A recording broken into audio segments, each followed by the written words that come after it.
My name is Jaime Lowry, and today I'm going to be talking about the topic systematic victimization of women by patriarchal institutions, as shown in the novel A Thousand Splendid Suns by Khaled Hosseini. Background information. Patriarchy.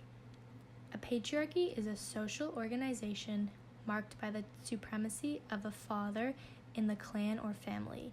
It is also the legal dependence of wives and children, and the reckoning of descent and inheritance in the male line.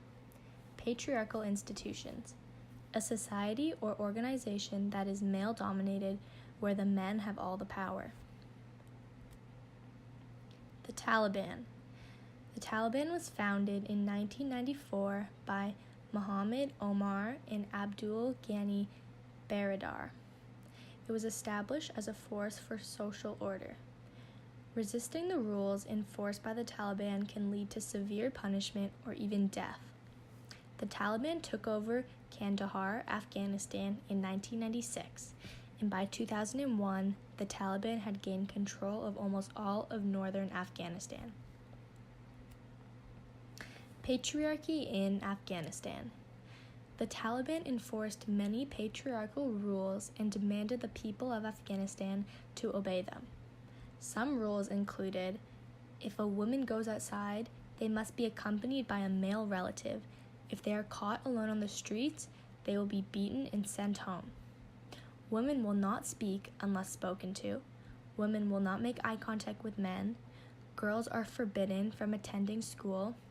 Women are forbidden from working. Thesis. Patriarchal institutions are degrading women as they create toxic environments where women are prone to systematic victimization, which is evident through the abuse, constraint, and self-worthlessness shown throughout the novel. Patriarchy in A Thousand Splendid Suns. First, we're going to be talking about Miriam. You know what he told his wives by way of defense? That I forced myself onto him. This is what it means to be a woman in this world. Nana said this to Miriam when she was very young about Jalil, who abandoned them. Jalil left due to Nana's social status.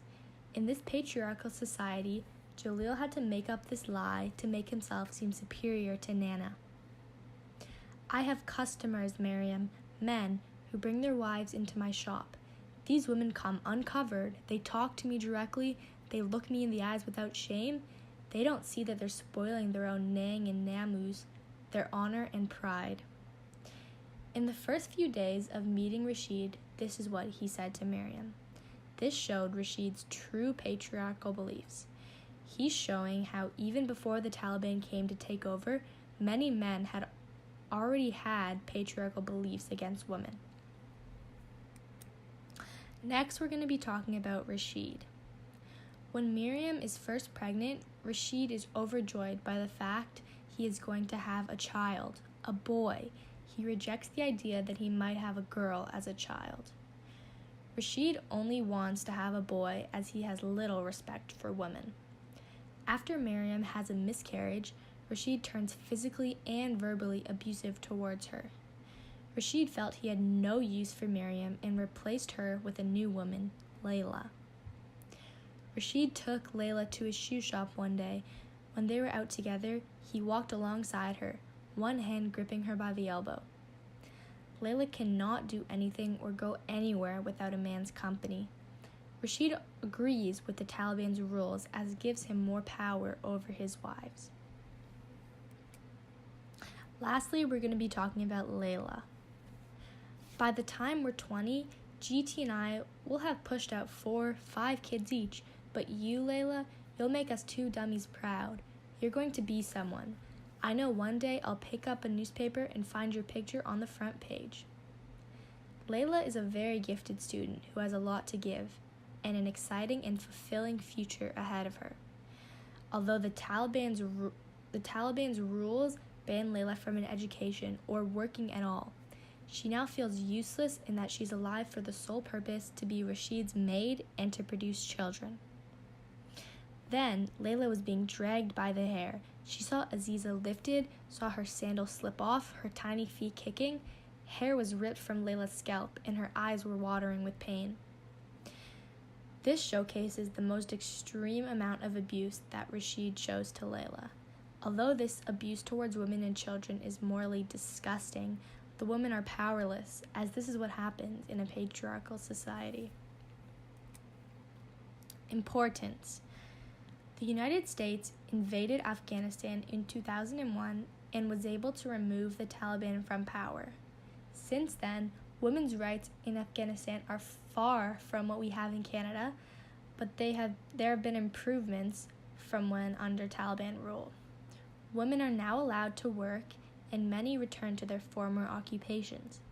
Burqas are no longer forced upon women to wear. Outside source. This article was written by BBC News and gives insight about the current leaders of the Taliban.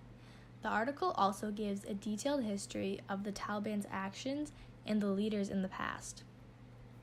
And below, I have inserted a picture of the new head of the Taliban. Discussion questions. Discussion question number 1.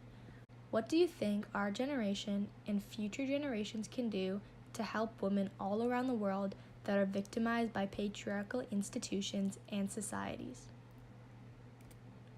Discussion question number 2. Do you feel that Miriam and Layla deserved punishment after disobeying Rashid and running away? Question number 3. Why do you think that the Taliban and Afghan men need to constrict women and demoralize them? Is it ignorance, the need for power, masculinity? Conclusion. In conclusion, Khalid Hosseini wrote a breathtaking novel that gives detailed insights on the lives of women living in patriarchal societies. Systematic victimization of women by patriarchal institutions is still a global problem. This discrepancy creates toxic and demoralizing environments that strong women have to live through every day. Society as a whole needs to come together to fight and end this sickening issue. Thank you for listening to my presentation.